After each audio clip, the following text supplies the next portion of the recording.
Assalamualaikum warahmatullahi wabarakatuh. Selamat pagi sobat trader semuanya dimanapun saat ini Anda berada. Jumpa lagi dengan Wijaya Trading. Pada hari ini kebetulan kita tidak melakukan satu analisa market, kita tidak melakukan roadmap terhadap pasar ya. Tetapi kita pada kesempatan kali ini akan mencoba memberikan beberapa informasi terkait berita yang sedang hangat saat ini dan bagaimana dampaknya, bagaimana pengaruhnya terhadap dunia investasi khususnya. Teman-teman semuanya, di beberapa media kita sudah banyak mendengar ada satu kondisi di mana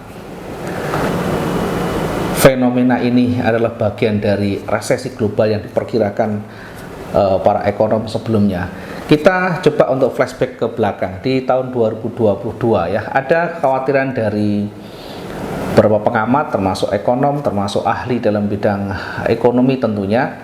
Ini yang mengkhawatirkan akan terjadinya satu namanya the perfect storm ya. Kondisi perekonomian yang cukup bisa berdampak yang signifikan terhadap ekonomi dunia. Kalau kita mengamati beberapa media sebelumnya di tahun 2022, tentu isu ini sangat mencuat dan santer sekali.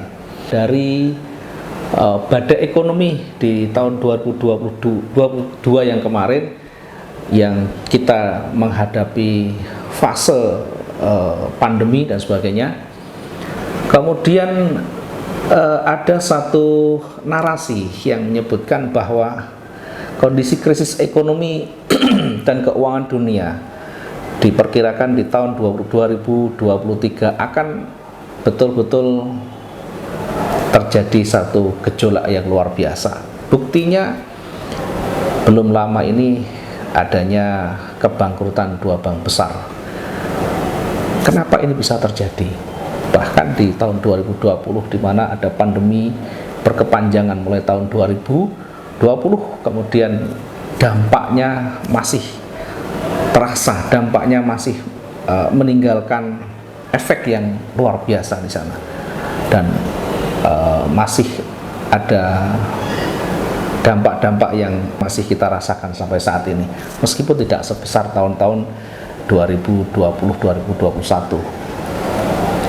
Kemudian yang kedua, adanya kondisi konflik antara Rusia dan Ukraina yang bisa menyebabkan kondisi geopolitik dan ketidakpastian di dalam keamanan dunia, khususnya di wilayah-wilayah yang terjadi konflik tentunya. Sementara di sisi lain ya, supply chain global atau pasokan ekonomi satu negara dengan negara lain juga terjadi perlambatan, terjadi hambatan ya. Ini yang bisa menyebabkan terjadinya sentimen pasar dan penurunan tingkat daya beli masyarakat yang dikhawatirkan banyak kalangan. Kini mulai terbukti dengan adanya bank besar di Amerika yang mengalami kolaps, yang mengalami kebangkrutan ya. Sebut saja yang pertama ada Silicon Valley Bank, di mana salah satu bank besar yang ada di Amerika yang dalam fokusnya memberikan pendanaan khusus pada perusahaan-perusahaan startup ya. Apa itu perusahaan startup? Adalah perusahaan yang bergerak di bidang teknologi dan informasi. Di Indonesia ada banyak perusahaan startup, misalnya Gojek, Tokopedia, OVO, dan sebagainya ya. Dari kasus ambruknya Silicon Valley Bank ini ada tanda tanya besar. Kenapa bank sekelas Silicon Valley Bank bisa bangkrut? Kita bisa belajar banyak dari berita-berita yang ada, kondisi ekonomi yang terjadi di dunia, tentu untuk nanti kebaikan kita, untuk kehati-hatian kita dalam menginvestasikan modal kita, dalam menginvestasikan dana kita, termasuk ketika kita bergerak dalam dunia trading pasti akan mempengaruhi pergerakan saham, pasti akan mempengaruhi pergerakan nilai dari satu instrumen ya, sehingga ini menyebabkan kita mesti bijak untuk melakukan satu analisa saat kita melihat kondisi pasar yang betul-betul tidak menentu ya, maka selalu mengikuti kondisi dinamika yang ada. Dari kasus ini ya, dari kasus yang ada, setidaknya kita bisa lebih terbuka bahwa kondisi saat ini, kondisi ekonomi dunia saat ini sedang tidak baik-baik saja. Apa yang mereka lakukan ya? Jadi kalau kita logikakan, bank ini mendapatkan dana dari nasabah, tentunya dari nasabah yang menginvestasikan dananya untuk dikembangkan atau dikelola oleh perbankan. Nah, perbankan ini ketika dia mendapatkan dana dari nasabah, tentu tidak semuanya disimpan di dalam brankas, disimpan di dalam lemari uang mereka atau dalam bank mereka. Tetapi tentu mereka akan lakukan satu usaha untuk bisa mengembangkan modal yang ada. Dari modal yang ada tidak tentu 100% juga dikembangkan ya. Biasanya rata-rata ya sekitar 80-90% modal yang ada diputar untuk dibuat satu usaha ya, dipinjamkan ke pihak yang nanti tentunya bisa mendapatkan bunga dari sana. Nah, dalam hal ini Silicon Valley Bank meminjamkan dananya ke perusahaan-perusahaan startup ya, perusahaan-perusahaan yang bergerak dalam dunia teknologi dan informasi. Dan lebih dari 50%, lebih dari 51% bahkan dana dari nasabah ini diinvestasikan lagi dalam bentuk investasi jangka panjang ya, surat utang pemerintah. Kemudian ketika terjadi satu kondisi di mana perbankan ini tidak bisa mengikuti ya kondisi suku bunga yang ditetapkan oleh bank sentral, dalam hal ini The Fed di Amerika, maka menyebabkan kesulitan perbankan ini untuk menarik customer atau menarik investasi yang baru, sehingga menyebabkan kondisi ekonomi perbankan menjadi sulit ya, mengingat dana yang ada tentu diputar tadi ya, diinvestasikan lagi. Hal ini menyebabkan kondisi dari satu perbankan menjadi tidak sehat. Pemerintah berusaha, dalam hal ini bank sentral berusaha untuk menstabilkan harga-harga yang ada di pasar ya, menghindari, mencegah inflasi yang tinggi, sehingga terus digelontorkan bantuan pemerintah, terus digelontorkan, bahkan dinaikkan suku bunga yang terus-menerus, menyebabkan bank khususnya SVB ini sulit untuk mengikuti kondisi yang ada, sehingga betul-betul mengalami kondisi yang sulit. Akhirnya yang terjadi adalah berusaha untuk mengumpulkan uang untuk menutupi kerugian yang ada dengan cara menjual aset. Dengan menjual aset yang ada diharapkan bisa menutupi kerugian yang ada. Namun terjadi hal yang di luar perkiraan, karena nasabah mengetahui kondisi perbankan sedang tidak baik-baik saja, sehingga menghindari sesuatu yang tidak diinginkan, maka diambillah dana yang ada di sana. Simpanan mereka diambil, ditarik kembali, sehingga terjadi rush, terjadi penarikan dana besar-besaran. Inilah yang membuat SVB kelabakan dan bangkrut dalam 48 jam karena tidak bisa menyediakan cash yang ada ya, tidak bisa menyediakan uang tunai untuk diberikan kepada nasabah yang telah menarik dana yang besar-besar tadi. Tidak hanya SVB, tetapi ada bank lain ya, mana bank ini juga bernasib hampir sama, yakni ada Signature Bank. Signature Bank adalah satu bank yang termasuk di kategori bank besar di Amerika yang bergerak dalam bidang pendanaan kripto. Signature Bank ditutup oleh regulator pada minggu malam ya, beberapa hari setelah SVB juga mengalami kolaps. Tentu ini menambah daftar panjang dari bank-bank besar di Amerika yang mengalami kebangkrutan. Termasuk di sana ada Silvergate Bank ya. Ini juga sama, perusahaan yang mendanai kripto ya, juga bernasib hampir sama, mengalami satu kondisi yang sangat sulit. Silvergate ini mengalami ketidakpastian ya, karena adanya kejatuhan dari pasar stablecoin-nya.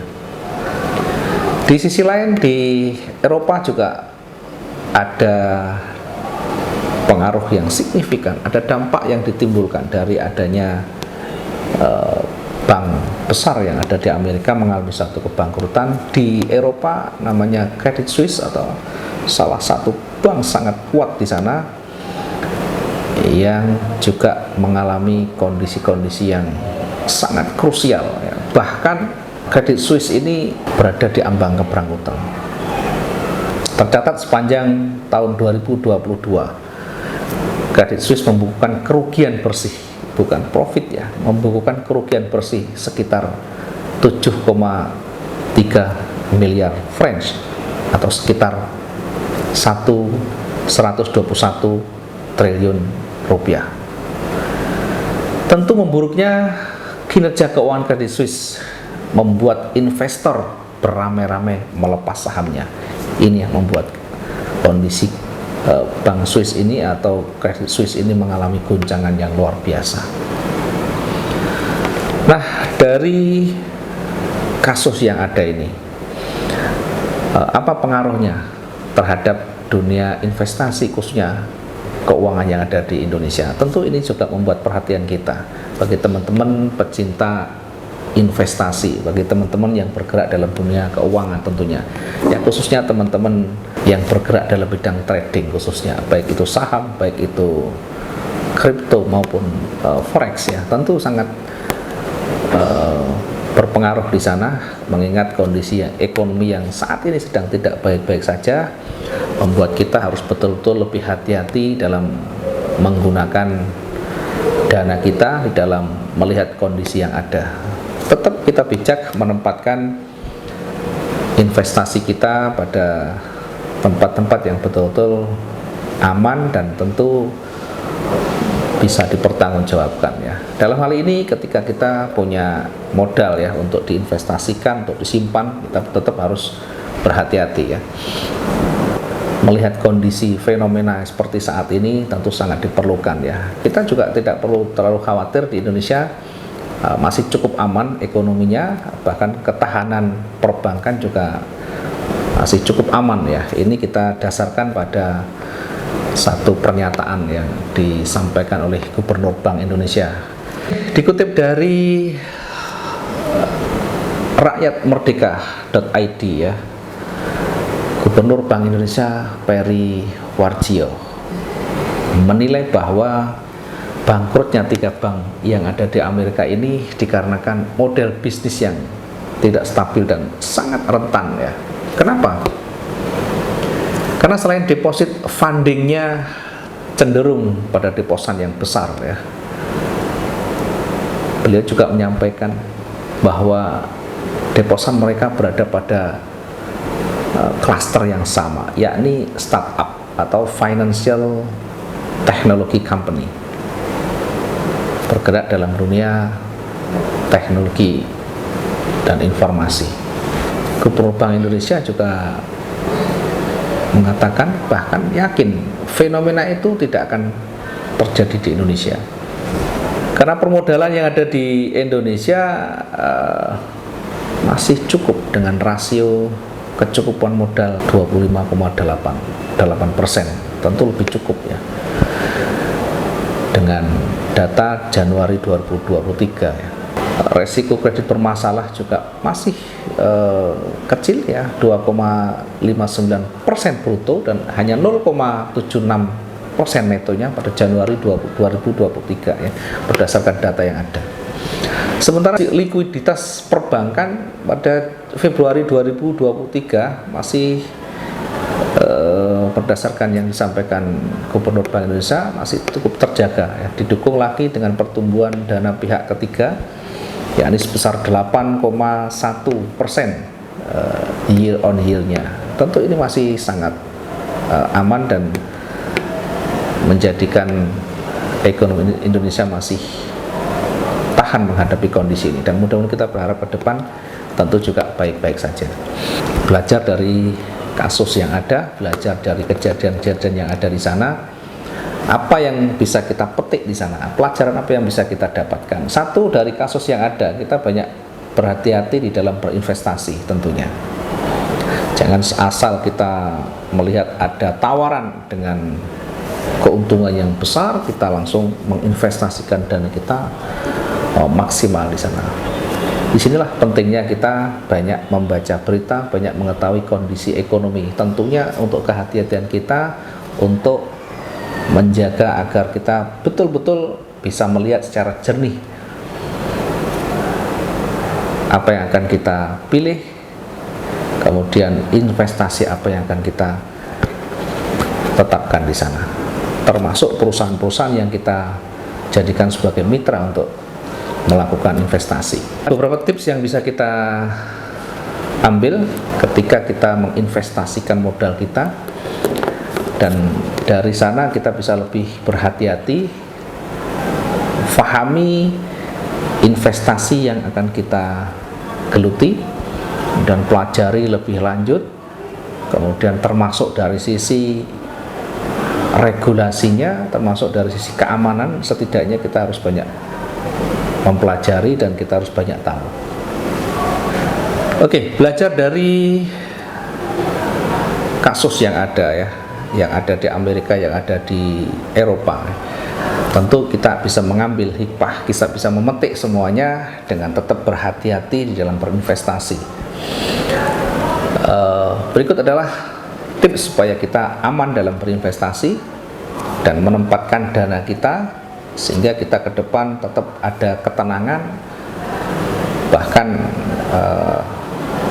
kita bisa menjaga psikologi kita sehingga yakin bahwa yang kita benamkan, yang kita tanamkan di sana betul-betul terjaga dan aman dari hal-hal yang tidak kita inginkan.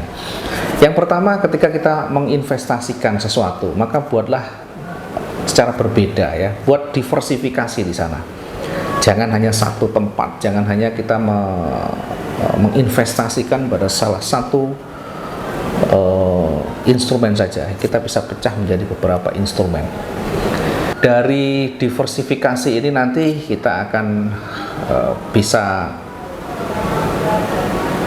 memecah ya, bisa membagi modal kita atau investasi kita dalam beberapa instrumen ya, sehingga satu saat salah satu ada yang terjadi hal tidak diinginkan, kita tidak semuanya habis, tidak semuanya terjadi kebangkrutan.